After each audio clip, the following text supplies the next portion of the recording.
This program is brought to you by thepodcastfactory.com. Hey there, it's Michelle, and I want to help you to live an epic story lifestyle. So, I'd like for you to do me a favor. Go over to epicstorylifestyle.com/live life to grab a free copy of my Hacks for Living an Epic Story Lifestyle checklist. Thanks.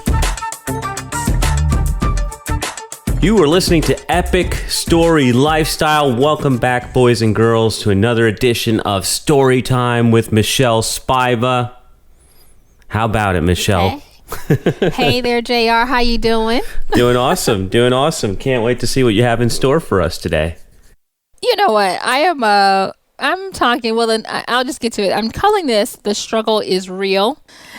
And I'm excited to talk about it because it's been a while since I had one of these kind of conversations. And the reason why I'm talking about it is because I've had opportunities to recently talk to people who are in great struggle. Now, the one thing I want to say about struggle, it does not feel well. It feels like life hates you and is sucker punching you every, where you turn around. But the thing that I'm going to say, you might not like me for it, but I'm going to say the struggle is real and needed. And it is needed, not all the time, but it is needed because what struggle does is struggle helps you to build and produce certain qualities in your life that don't come outside of that. And one of the big things is, now get this, struggle produces children, and their names are hope. Struggle produces hope. Now, Dr. Brene Brown, and I think I've mentioned her oftentimes on here because she's such an influence, and I love her research, lifestyle research. And that is what she has come to a conclusion of, that struggle produces hope in people.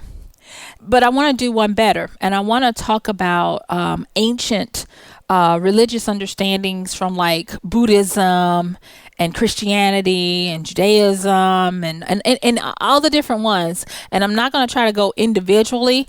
I'm just going to do kind of something, big word coming here, ecumenically, meaning that I'm just going to give a generalization. And the generalization is you're going to always have struggle. And the reason why we're going to always have struggle is because in this life, you need to be able to take care of yourself and provide and all of that. And with provision comes things. And there's a fine line we walk between having stuff and wanting more stuff. Would you agree with that? Yeah. And so because we need to have stuff, and we kind of like to upgrade, there is going to be struggle in getting and keeping stuff. Buddha even says that all struggle is tied to the desires and longings for things, for material things. Thomas Aquinas talked about the ascetic lifestyle of denying self of things if you do not want to struggle. And I don't know about you, but JR, I don't like to live outside in the woods. I don't even like to camp. So I'm going to need some things. No doubt. Okay, I'm going to need some things. So when you need things, and I like to make this joke that I have grown people's bills, aka mortgage, insurance, car payments, that kind of stuff. I look at the fact that it is necessary. And it is necessary because with it, there's going to come some struggle.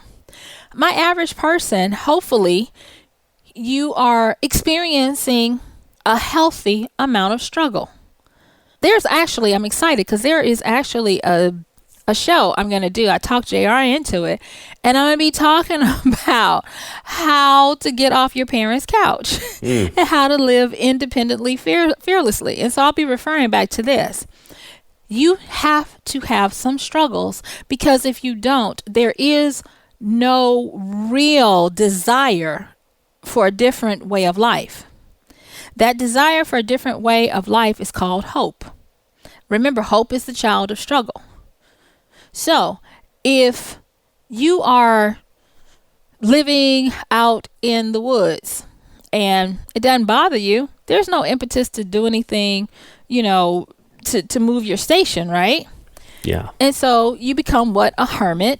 You become kind of stagnant in in your social. Yeah, you become kind of stagnant in your social behaviors and interactions, and it's kind of like life just freezes for you. And yeah, there are really some people that do this, and they really do have these issues. They become socially awkward or avoidant, maladjusted, if you will, if I can even dare to use that word. So if everything is so smooth and there is no struggle, then believe it or not, there's really no reason for you to be sucking air on this earth. Because in this life, you will have struggles. And so when I say the struggle is real, this is simply me trying to ask you to dare to do a mind reframing, where if you're going to live an epic story lifestyle, understand if you dare to live epically, you are already giving your life permission to give you struggle. And so when struggle comes, don't hate on it, and for heaven's sake, don't try to medicate it away. And that comes to one of the other things I do want to say. Too many times I find that because we are so medicinally enhanced in everything, it is so easy to get a prescription for whatever may ail you. Not no one, but a lot of people don't believe that struggle is of value. They believe it is an enemy to be combated and fought at all cost. And that's just not the case. Now, this is not for people who are struggling with clinical issues like depression, bipolarism, or any of that kind of stuff. I am just talking to my middle of the bell curve folk where you had a bad day, maybe a bad year, but embrace the lessons that you've learned and have hope that trouble won't last always, because it won't. And that's the good thing. I have all of these sayings that my grandparents used to, tell me. And, they would say old things like trouble don't last always. My grandfather would, tell me when something bad happened and I struggled. And even when I was in college and they were all rooting for me to make it through. I don't know about you, JR, but some of the times I got the closest to understanding why people wanted to resort to extreme measures was the night before exams. Oh, honey, I truly understand that. And a simple call home, and believe it or not, there was no sympathy. I would get, well, didn't you say you wanted to get a degree? Do you think they just give these things out on paper? Now, this was, of course, before the internet was really giving them out on paper. But, and my granddad would get on there and he would say, baby, you got to remember, things came to pass, not to stay. And I would have to hold on to that because that was my hope, that if I just get past this, it won't stay. And thus, I didn't even realize that they were teaching me how to embrace struggle and how to look at it as a temporary fact instead of an eternal truth. And that is a big thing. And that I know I'm probably saying this early, but one of my muse moments for my dear listener, you baby doll, is that struggle, when you have a healthy interaction with it, meaning you don't despise it, you don't try to medicate it away, you don't wallow in it and get comfortable in it, and you for sure as sugar don't use it as some badge of entitlement. Instead, you acknowledge it, even be thankful that it's here, and then bid it adieu and move past it, knowing that it is a temporary truth and not an eternal, a temporary fact and not an eternal truth. And that it is simply part of your journey that you need to work through And on the other side, there is a blessing of hope for a new area. Now, this is another one my grandmom and people used to always say, because on the other side of that, you get a breather. And I used to be, I don't want to say a pessimist, but I used to have this irrational, I don't even want to say fear, but I was one of those people that say, oh, things are going too well. I'm waiting on the other shoe to drop. You know what I'm talking about, JR? Oh, man, I lived that for years. Yeah. And I used to have that. And, so my grandmother would tell me things like, new level, new devil. And what she meant was, when you're on that backside of hope and hope has gleamed eternal and you've gotten what you wanted. So say, for instance, you made it through and you've gotten that degree, or you went through that long, arduous process of a job interview and you've gotten the job. Right when you think it's safe to go back in the water, you're on a new level. So there's a new devil. And so it simply means that struggle is going to come and try you. Struggle is in the family of resistance. Resistance fights us. And I know I have talked about Stephen Pressfield's book, The War of Art. I encourage any and everyone who's listening to read that. It'll make total sense of what I'm referring to. But I also say this. A lot of times you have manifested this because you said that you wanted to do X, Y, and Z. I look at people and they say, oh, Michelle, I want to be a best-selling author. I want to have all of these royalties and things coming in. I want to do this and I want to do that. And I want to just tell them, oh, sweet, precious poo-poo. You don't understand that you're begging for a lot of struggle to come your way. Have you seen that? Oh, people, yeah. they are so covetous of what others have, and they don't understand the price that was paid to get that. And they're not willing to pay it either. Exactly. And you know why? Because they can't handle it. Struggle is like going to the gym. Struggle helps you to be able to lift the devils that come with that new level. And so that's why I say, be gracious. I'm not telling you to be like, oh, I'm struggling. Yay, me. No, I'm not saying that. I'm just saying, struggle, I see what you did there. Okay, I got the lesson. Now I'm moving the hell on.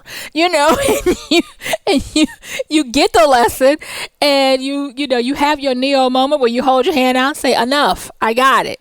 And you move on.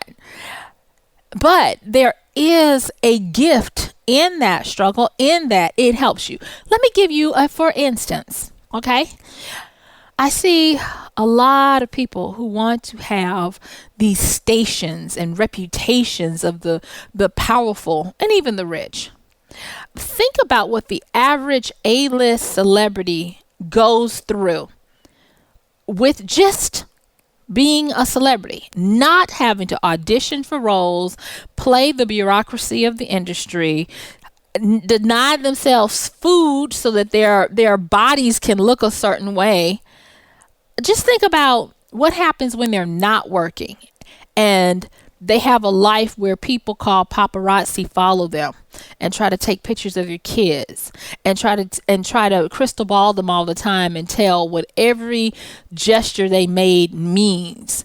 And then how they have to unconsciously give up a certain modicum of privacy because now they have become the ownership of a society, and society believes that there should be no barriers, that privacy, smivacy, that is a struggle.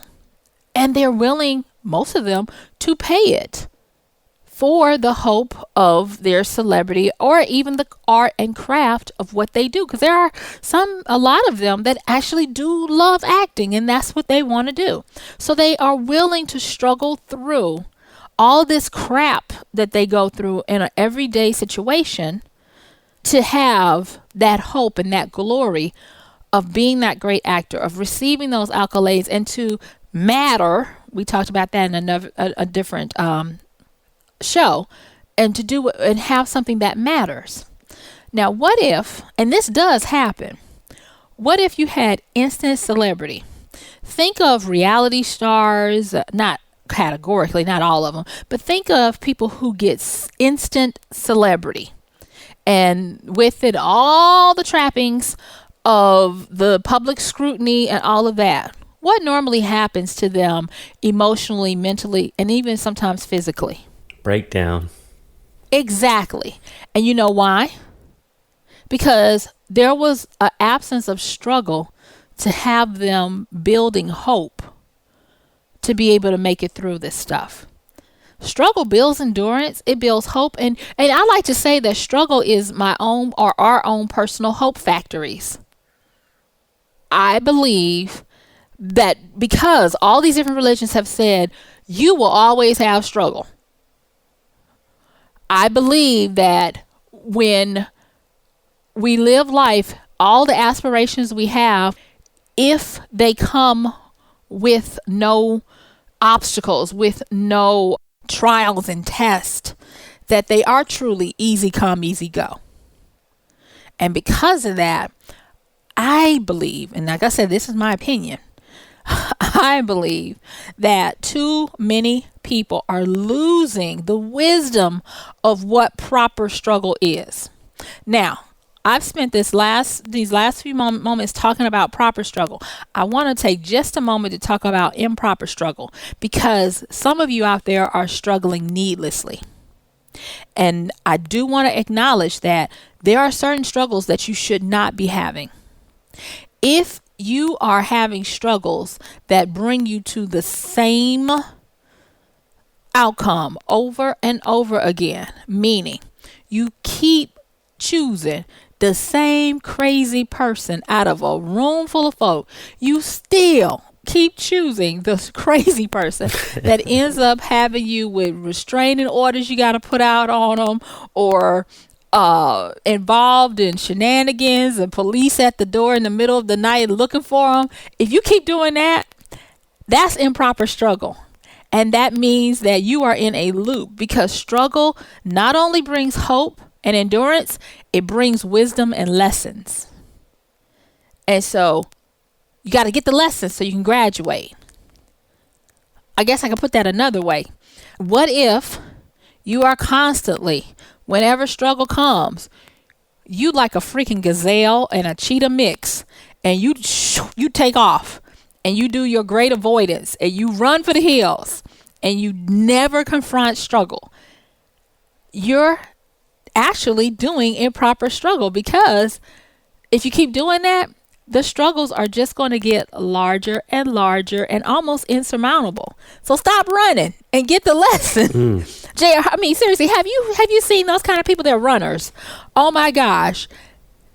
Yeah. The slightest hint of struggle and they're out. Yeah, like the fear of failure people. I mean, failure is a struggle, right? Yes, it is. And just out. I'm like, if that's you, if that's improper, it is a form of struggle, because if you notice, you never advance. It's like you are stagnant and frozen in one area of your life, never progressing. And so if you see people that they're not the same, okay, I get excited about this because this is a tangible way of explaining that the struggle is real and it needs to be. What about those people who every time you catch up with them, next year, next month, 2 years, 5 years from now, they're doing the same thing as they were before? That seems a little odd to you, doesn't it? Sure does. And that is because not either.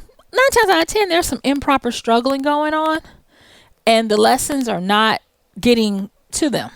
But what about that person that every time you meet them, they are constantly progressing. They don't even think the same way they did.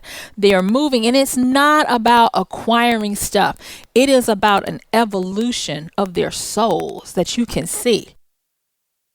9 times out of 10, they inspire you.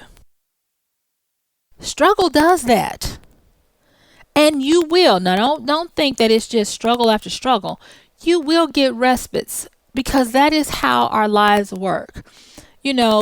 Only what you can bear will be, given to you if you're doing it the right way. And you will have some times of rest and peace, and then you're going to have some times of struggle. But I want you to do a quick little inventory to see Do I have some areas of improper struggle? AKA, am I trying to avoid certain struggles that I need to go on and go through and get the lesson and move on to a greater hope and a greater level? If that be the case, then let this be something that has really helped you. So that's what I wanted to say today. And our time is up, and I really do thank the listeners for theirs. So I'm going to turn it back over to you, JR. But y'all, the struggle is real and it needs to be. And I hope that I have successfully implored you to embrace it, get the lesson, and move on. I like it. It reminds me of when we talked a little bit about that book, Curious, and exercising your mind. And yes. So the struggle's like exercising your muscles. So I really like that concept. What do you have coming up for us next time, Michelle? Oh my gosh. Okay, so next time I'm going to be talking about something cool. I'm going to be talking about how useful is the new cool. Useful is the new cool. That sounds interesting. All right, looking forward to it. So that's a wrap for another Epic Story Lifestyle. We'll be back in your earbuds next week. Thanks for tuning in. Yay!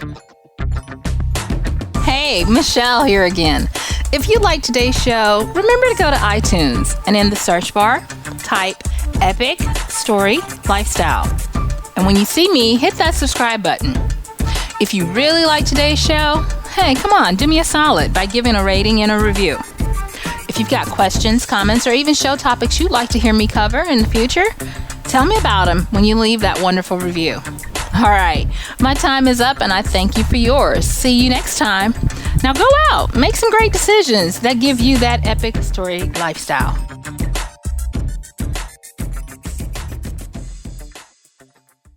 This is thepodcastfactory.com.